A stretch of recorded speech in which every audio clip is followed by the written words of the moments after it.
Pues continuamos en esta mesa de debate sobre el lavado de dinero en México, en donde nuestros especialistas pues coinciden que es complejo lavar dinero en nuestro país, más no está exento de que hay vías y hay canales por eso, para continuar haciendo este delito. Y pues dado que somos un canal financiero y si tenemos un esquema legal adecuado, podemos afirmar que el sistema financiero mexicano está blindado contra el lavado de dinero. Y esto les pregunto porque vemos millones de operaciones inusuales, reportes relevantes que hacen las instituciones financieras y sin embargo, al ver las estadísticas finales, pues no hay detenidos, no hay procesados en específico sobre este delito. ¿Está blindado nuestro sistema financiero mexicano contra el lavado de dinero, Iván? Yo creo que está blindado, más no significa que sea inmune. Y en efecto, tenemos que pasar de nueva cuenta al tema de la efectividad, a medir si en realidad estamos siendo contundentes con el combate al lavado de dinero. Un tema es lo preventivo y otra cosa es el combate. Por citar algunas cifras, y lo comentabas ahora, el reporte, digamos, sospechoso por excelencia, en México lo traducimos como una operación inusual, no necesariamente significa lavado. Cualquiera de nosotros podemos generar un reporte inusual o relevante o de operaciones con dólares en efectivo. Justo el de lo que se trata es del análisis de esa información generada a partir de los reportes y que las investigaciones que se lleven a cabo, por ejemplo, el año pasado estamos hablando del orden de arriba un poco más de 110 denuncias, pues que en efecto terminen en éxito, en un porcentaje importante. Si de esas 113 ninguna termina en pena privativa de libertad o en privar a los delincuentes de sus ganancias ilícitas, pues me parece que estamos fallando. Entonces, creo que tenemos que poner atención en eso. Los reportes van, operaciones inusuales desde 160,000 el año pasado, 6 millones en el caso de relevantes, 4.5 para operaciones con dólares en efectivo, operaciones internas preocupantes que yo pondría mucho más foco en eso, son arriba de 200. ¿Y por qué pondría mayor foco? Porque de alguna manera el funcionario bancario está teniendo un comportamiento distinto a lo que se presenta en su propio trabajo. Entonces, hay que ser también muy cuidadosos con el tema de los reportes. Yo pienso como Iván, una cosa, y como nos lo ha explicado él enormemente bien, a ver, si yo tengo un cliente mañana que le cobro unos honorarios importantes, me los va a pagar y probablemente eso genera un reporte inusual. Me los va a pagar, por supuesto, con una transferencia bancaria a cambio de una... ¿Efectivo? No. Bueno, en mi caso yo no recibo efectivo por política yo no recibo efectivo por política de mi despacho, pero podría generarse una inusualidad porque resulta que ahora, del mes pasado a este mes, pues mi comportamiento financiero ha sido muy alto. De eso a que se lave dinero es otra cosa. Entonces, cualquiera de nosotros, como lo ha explicado muy bien Iván, podría ser en algún momento, por alguna causa, recibe una herencia, vende una casa, en fin, hay muchas, y eso se va a reporte. Le toca, yo estuve también en la unidad de inteligencia financiera, fui directora general de procesos legales. Entonces a mí me tocaba el contacto con con PGR.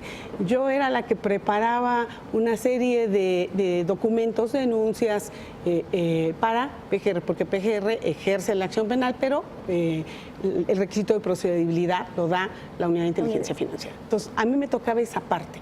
Y efectivamente, cuando hablamos de millones de reportes, pues decimos, entonces hay millones de lavado de dinero en México. No necesariamente, es una mala ecuación. Es una mala ecuación. Está el reporte, que no significa que haya lavado. Entonces, para eso está la unidad de inteligencia financiera, para, digamos, limpiar y ver cuáles considera que pudieran tener méritos. Y entonces va a PGR. Y entonces PGR tiene que hacer su trabajo. Y luego se va al juez, ¿no? Ahora, efectivamente, si hay demasiados reportes y no hay casos efectivos, tenemos un problema de efectividad.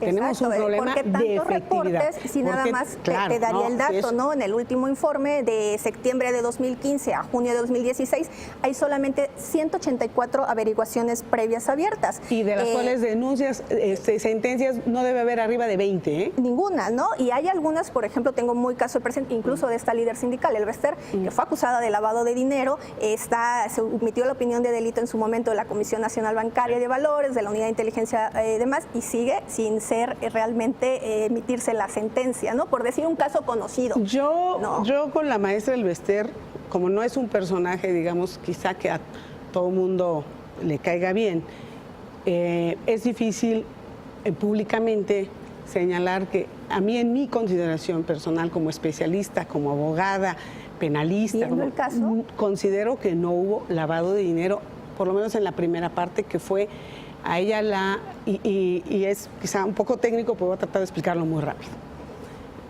Hay la clasificación de los delitos, Jorge, que es también un experto, se da en varios frentes. Una de las clasificaciones son delitos de oficio, delitos de querella. Delitos de oficio, la autoridad puede llegar a investigar, sin que nadie le pida que investigue. El delito de querella es solamente la autoridad puede llegar a investigar si y solo si la parte se lo pide. ¿Cuál sería el delito precedente que pudiera haber cometido o que se hubiera podido cometer en el caso de la profesora Elbester Gordillo?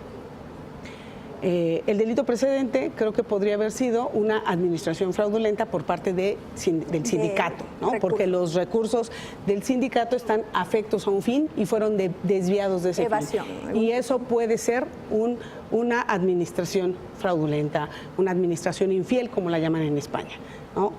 Sí, pero eso requiere de una querella. La autoridad no puede llegar. Por lo menos hasta donde no conozco todo el expediente, se le han fincado diversos expedientes, pero por lo menos el primer expediente que la acusaba de lavado, creo que no cumplía con un requisito fundamental, que era que el sindicato, que es el que puede querellarse, se hubiera querellado. Y entonces, al no haberse querellado, faltaba el requisito fundamental, porque aunque en el mundo fáctico existía el delito, en el mundo jurídico no existía. Y el juez se tiene que mover en el mundo jurídico, no en el mundo fáctico. Jorge, después de estos millones de reportes que ya nos están explicando que no necesariamente terminan en averiguaciones o sentencias, ¿qué falta o qué está pasando? Tú que eres litigante, que estuviste también en esa parte, ¿qué era la pata flaca, la pata floja, que no conseguimos que haya realmente un sentenciado por lavado de dinero en México, ¿no? Y mencionaba ahorita el de Elbester, igual les puedo mencionar el de Amado Yáñez con oceanografía, Iván Amet, que salió libre, los exgobernadores. Y por decir los nombres conocidos, ¿no? No estamos hablando incluso de todos aquellos cárteles de la droga que también lavan dinero y no vemos ningún sentenciado, ni ningún detenido, ni siquiera averiguaciones. Procesos importantes. Procesos importantes. Sí, ¿Qué pasa? ¿En dónde está el problema en México? Yo creo que es un problema de varios componentes. Primero, el tipo penal, que ya se ha referido, ¿no? Es un tipo complejo. Yo creo que quizá en materia de prueba es quizás el delito más complejo de acreditar. Porque no solamente se tiene que hacer cargo con la metodología del propio delito, sus elementos objetivos, normativos y demás, que además hemos tenido que simplificar, porque antes lo teníamos con 2 elementos objetivos, en las habiendas y la intención de ocultar, ahora ya se ha simplificado un poco. Sigue esta parte de los delitos cometidos a través de instituciones financieras que le dan la intervención obligatoria a la Secretaría de Hacienda. Entonces es un delito complejo per se. Y luego tienes también que hacerte cargo como investigador del delito precedente. No puedes obviar el delito precedente en sus características intrínsecas, igualmente elementos objetivos, subjetivos, normativos. Entonces, por decirlo de una manera, tienes que acreditar 2 delitos. Si bien el precedente, como dice la ley, con indicios suficientes, no necesariamente con certeza, porque si no tampoco tendría razón de existir el lavado de dinero. Entonces, tenemos un problema primigenio en el tipo penal y todos los países lo tienen. Unos lo han resuelto de una manera, otros lo han resuelto de otra manera. Por ejemplo, aquí en México no existe el delito de lavado culposo por negligencia. En España entiendo que tienen el delito de lavado por culpa negligente, grave. Y luego, me parece que uno de los puentes más importantes es el tema de la inteligencia financiera.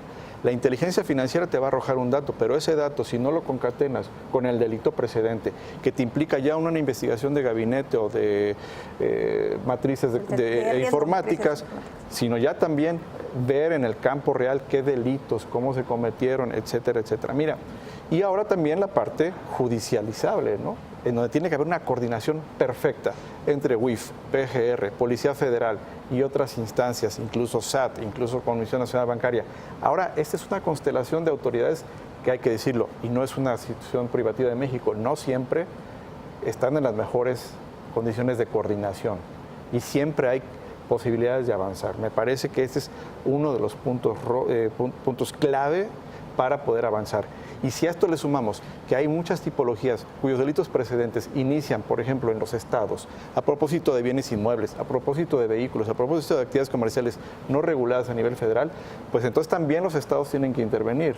Lo estamos viendo en el caso de Veracruz. Aquí hay un embonamiento. ¿Por qué, por ejemplo, al exgobernador Duarte se le sigue a nivel federal por delincuencia organizada, lavado de dinero, y los delitos precedentes fueron precisamente originados en el Foro Común? Entonces debe de haber una coordinación, casi una coreografía que no siempre existe, y esa puede ser una de las razones por las cuales no estamos teniendo los grados de éxito que tenemos. En el informe que tú refieres se reconoce grupos criminales desmantelados en materia de lavado de dinero, 0. Me parece que esa es una aceptación de que tenemos que estar avanzando, entre todos tenemos que hacer estos esfuerzos, y la inteligencia se tiene que concatenar con la investigación policíaca, y además ahora con el sistema acusatorio, que tiene los más altos estándares de acreditación de debido proceso, de cumplimiento de derechos humanos, de cuidar con esmero y escrúpulo todas las fases procesales para que no se caiga el caso, y después de hacer un alegato, como lo vimos precisamente en las dos audiencias, ¿no?, en donde al principio los fiscales tuvieron alguna dificultad para realizar su imputación, y todos nos fuimos con la impresión, con la finta de que solamente se estaban acuadrando, usando las palabras del juez, 38,5 millones de pesos, cuando al parecer los desvíos, y afortunadamente ahora la PGR ya está saliendo incluso a decir y a acreditar un mayor grado. Yo también creo que va a ser difícil el acreditamiento. Y que en enero sabremos. Pues vamos a un corte y continuamos con esta interesante mesa de debate sobre el lavado de dinero en México, sus consecuencias, qué está pasando en materia regulatoria, cómo se está lavando el dinero en México y qué se está haciendo.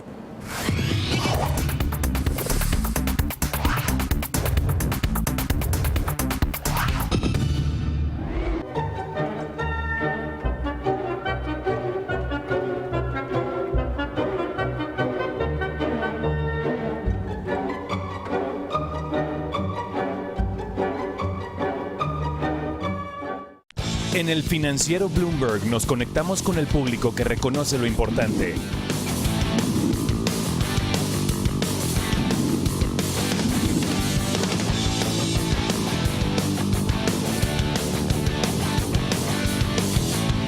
Nuestro objetivo es presentarte los datos y hechos tal como son.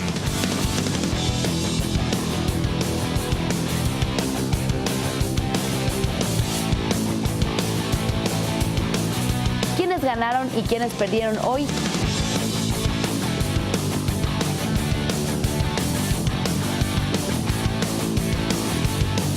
Soy sí la figura más visible del banco. Mantenerte actualizado para la toma de decisiones. Cómo se han comportado los partidos y los candidatos.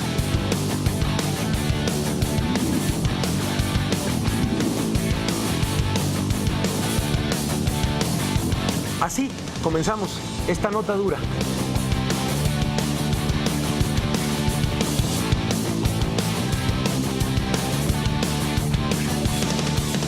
Porque reconoces lo importante, el financiero Bloomberg. Solo la personalidad de Javier Risco hace de este programa un referente de vida política en nuestro país. Noticiero estelar del financiero Bloomberg, La Nota Dura, con Javier Risco. Lunes a viernes, 10:30 de la noche. Porque reconoces lo importante, el financiero Bloomberg.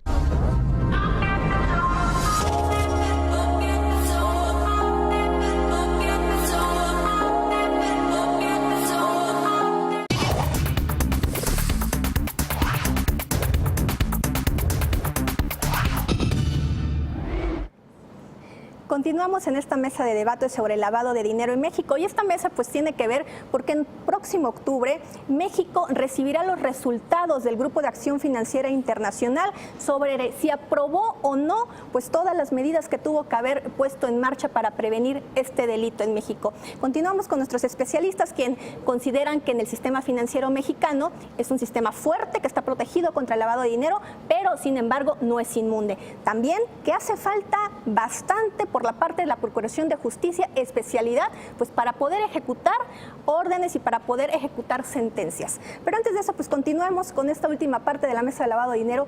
Iván, haciendo un balance de este sexenio con otros, ¿se ha avanzado en el combate del lavado de dinero en México en esta actual administración que va a ser evaluada en octubre? Vamos a conocer los resultados más bien y estamos a un año de que termine. Sin duda se ha avanzado particularmente en los últimos 20 años. La primera regulación específica que nosotros tuvimos fue por 1995, ya estamos más o menos a 20 años de todo esto. Entonces, en cada administración se ha ido avanzando, en una con la publicación de la Ley de Actividades Vulnerables, en otra con el perfeccionamiento de la normativa administrativa para el cumplimiento de las recomendaciones de Gafi, se ha avanzado. Yo creo que en esta mesa se le ha dado al clavo con el planteamiento, Janet, Jorge, doctora, ¿qué es lo que hace falta? Si tenemos un marco jurídico sólido que va mejorando, ¿qué es lo que hace falta para que lo veamos en resultados? Y yo creo que el informe de los evaluadores del Grupo de Acción Financiera Internacional va a ser una gran oportunidad para que podamos mejorar. En el balance, a mí me parece que el informe será positivo. Positivo en dos sentidos. Uno, porque se verá lo que México se reconoce como vulnerable y por ende los mitigantes que ha implementado para combatir el lavado de dinero. Y dos, pues en efecto, ¿cuáles son las áreas de oportunidad? Al final del día, esto se va a traducir hacia el 2018 en acciones concretas, porque de otra manera, en efecto, podemos tener una situación no deseada, de que al momento en que las instituciones financieras mexicanas, reputacionalmente hablando, exista alguna duda en cuanto a sus controles, pues eso te lleva a que las relaciones de corresponsalía de nueva cuenta tengan problemas. Un fenómeno que hemos vivido con el de risking. Claro. Y esto es un tema en cascada, irá teniendo algún efecto, aunque honestamente yo no lo veo mayúsculo a nivel población. Sí lo veo a nivel instituciones financieras, pero una cuenta de nómina muy sencilla, sin chequera, etcétera, no veo que esto pudiera tener algún efecto.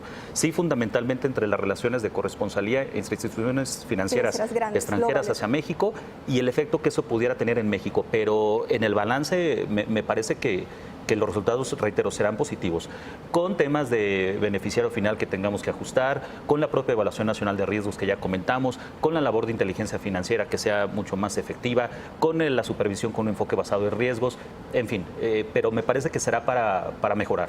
Jorge, ¿se ha avanzado en este sexenio en el combate al lavado de dinero? Pues viendo los números, viendo los resultados, tenemos regulaciones fuertes, podemos acusar, más bien reportar a una persona políticamente expuesta ante las instituciones financieras, pero sí se ha habido avances realmente en el combate, en la eficacia, en la ejecución, pues de decomisar a lo mejor trailers con millones de dólares en efectivos, ¿ha habido yo creo que avance? esa es otra parte, y para mí es igual, quizás hasta un poco más relevante que la persecución de personas, ¿no? Porque al final del día en las estructuras criminales son sustituibles, ¿no? Tú quitas un líder y pones a otro y no pasa prácticamente nada.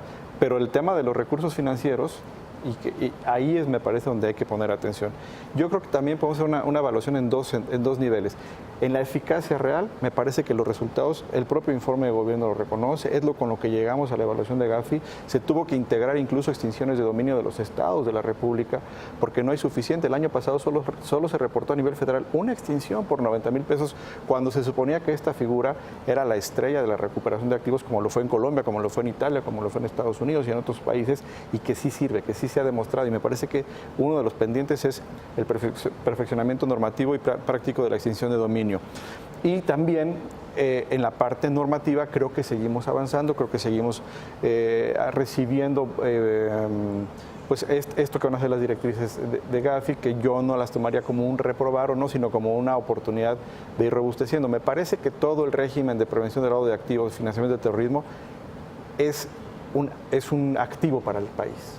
Hay que usarlo, hay que ponerlo en práctica, hay que dinamizarlo, que cada quien que tiene una función se realice, ¿no? Y yo quisiera poner un poco el punto, por ejemplo, en la UIF, que la información de la UIF sea una inteligencia que se esté utilizando, una información de inteligencia que no se maneje de manera discrecional, porque estamos viendo que muchas veces los temas que se judicializan son de políticos, no son necesariamente, como lo estamos viendo de manera evidente, de crimen organizado, que es el tema que origina toda esta preocupación, ¿sí? Sí, si se combate el crimen organizado, pues no veremos que estén afectando al final de cuentas a una institución bancaria porque se les coló la apertura de una cuenta. Hay daño reputacional, no para la institución bancaria, sino estamos hablando de un daño reputacional para el sistema financiero mexicano en su conjunto. Pero en la medida que se tengan el cumplimiento del régimen, tenemos una responsabilidad, es decir, estamos cumpliendo, puede ocurrir un error, puede ocurrir un descuido y lo vamos a resolver. Tenemos capacidades institucionales para resolverlo, para recuperar los activos, que es lo que otros países sí hacen. Se les cuela el lavado, se les cuela la corrupción, pero tienen mecanismos de corrección. A nosotros nos ha seguido faltando ese último tramo y me parece que mucho tiene que ver la coordinación institucional y una cosa muy importante, que esta evaluación de Gafi me parece que es útil al efecto, que es la rendición de cuentas de todos y cada uno de los actores y también pues una evaluación por parte de las instancias nacionales, como es el Congreso de la Unión, como es la propia población.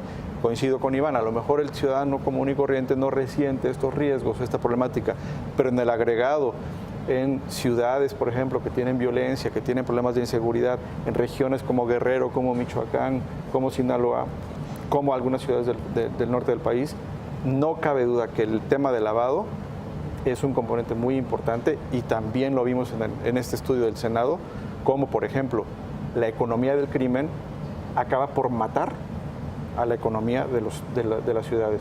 En Acapulco, por ejemplo, una tercera parte de los negocios está cerrado. Así es. ¿No? Eso es muy preocupante. Y demás. Tengo muy claros los datos de Acapulco. Doctora, viendo todo este panorama, la unidad de inteligencia financiera debe avanzar hacia más, debe abrirse a más. ¿Qué es lo que se tiene que hacer? Pues para, obviamente, se comparta la información, se robustezca y veamos realmente ejecución. ¿O usted ha visto ejecución en este sexenio, pues, de todas las políticas regulatorias y, pues, dado que es litigante, pues sabe cómo están en los tribunales? Claro. A ver, yo creo que se ha avanzado mucho, como dice Iván, en los últimos años, sobre todo en cumplimiento técnico. Nos van a evaluar dos cosas, ¿no? Gafi va a evaluar dos cosas, cumplimiento técnico y efectividad. El cumplimiento técnico básicamente se refiere, ¿no?, a la cuestión legal y de coordinación. Entonces, ahí. Ahora, la efectividad, o sea, que esas leyes realmente se cumplan, que es donde me parece que vamos a tener una gran oportunidad después de Gafi, porque yo sí creo que la evaluación puede venir en dos aspectos. Su cumplimiento técnico está bastante bien, su efectividad no tanto. Y hay que meterle a la efectividad, porque de hecho hay 4 calificaciones de la efectividad, ¿no? Altamente efectiva, medianamente efectiva, las políticas, ¿no? La unidad de inteligencia financiera, más que creo que tiene muchas facultades e incluso más facultades de las que la Constitución propiamente le señalaría a una autoridad de este tipo. Bueno, el cierre, ¿no?, de cuentas, que pueden bloquear las cuentas. El cierre de cuentas es tengo que ir a justificarme. Sí, el cierre de cuentas es un gran tema que creo que no le corresponde a la UIF, porque la investigación de los delitos es propia del Ministerio Público, artículo 21 constitucional. Y además no tenemos un dato de cuántas cuentas han sido bloqueadas, porque además fue un dato que reservaron y que no puede ser público. Y que no puede ser público, pero que además me parece que viola no solamente el 21 constitucional, hay que decirlo con claridad, porque el bloqueo de cuentas sin previo juicio viola muchas garantías, muchos derechos humanos de nuestra Constitución. El número 1, el artículo 1, el artículo 16, o sea, viola una cantidad va en contra de nuestra Constitución, y parece que ahí sufrimos, digamos, de estas enfermedades que sufren algunas gentes, que se llama bipolaridad. Por un lado presumimos de una reforma constitucional a derechos humanos, presumimos de una reforma garantista en el proceso penal, y por otro lado tenemos una autoridad que sin previo juicio cierra cuentas. Eso, no se corresponde con ninguna garantía constitucional. Yo pienso que la unidad de inteligencia financiera es fundamental en nuestro país, es la agencia central de investigación. Pienso que ha hecho, por supuesto, como todo su papel correcto en algunos casos, y pienso que, como diría Milán Kundera, toda obra humana es perfectible. Entonces, todo nuestro trabajo, el de ellos y el de nosotros, siempre podemos hacer perfecciones, ¿no? Y tendríamos que ir encaminados allá. A mí me parece que la evaluación va a venir técnicamente bastante fuertes, una buena regulación, muy trabajada por quienes lo conocen, pero la parte de decomiso de activos, la parte de sentencias, ahí sí no creo que estemos como quisiéramos estar y como a nuestros evaluadores les gustaría o esperan que estemos. Por último, para concluir, una respuesta rápida.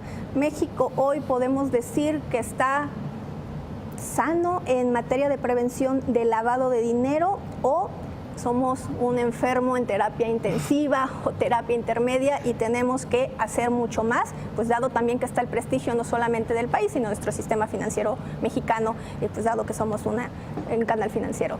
Yo creo que está sano, pero como toda cultura de salud hay que hacer el check-up continuamente y no dejarlo. Doctora. Yo creo que está un poquito enfermo en resultados, ¿no? Yo creo que está sano en otros, pero en resultados está un poquito enfermo. Hay que meterle algo de medicina. Sí, preventiva y correctiva. Quizás enfocaría también los padecimientos y la enfermedad en algunos temas que ya estamos comentando. O sea, se han señalado la efectividad, decomiso, extinción de dominio, recuperación de activos, sanciones ejemplares y, pues hay que decirlo, todo esto de la mano de un combate eficaz de delitos precedentes, ¿no? De prevención de delitos precedentes y enfatizo corrupción. Y un tema, cultura de todos los usuarios y clientes del sistema financiero mexicano. Cumplir y asumir lo que nos toca como clientes. Pues muchas gracias a los tres por estar en esta mesa especial de debate sobre el lavado de dinero en México, sus consecuencias, qué es lo que falta, qué es lo que se ha hecho, y pues bueno, esperemos la evaluación en octubre pues para saber los resultados, y esperaríamos en ese mes pues poder platicar para ver qué es lo que nos falta todavía por hacer para que el lavado de dinero en México pues sea un delito que vaya realmente a la baja. Pues muchas gracias por acompañarnos a esta mesa de debate de lavado de dinero en México, y esperamos pues que este delito vaya a la baja, que las recomendaciones de Gafi no sean tan duras o tan críticas, porque al final de cuentas pues también afecta la imagen como país. Les agradezco a las tres, muy buenas noches. Gracias. Muchas gracias, soy Anet Leiva Reus, gracias por estar con nosotros.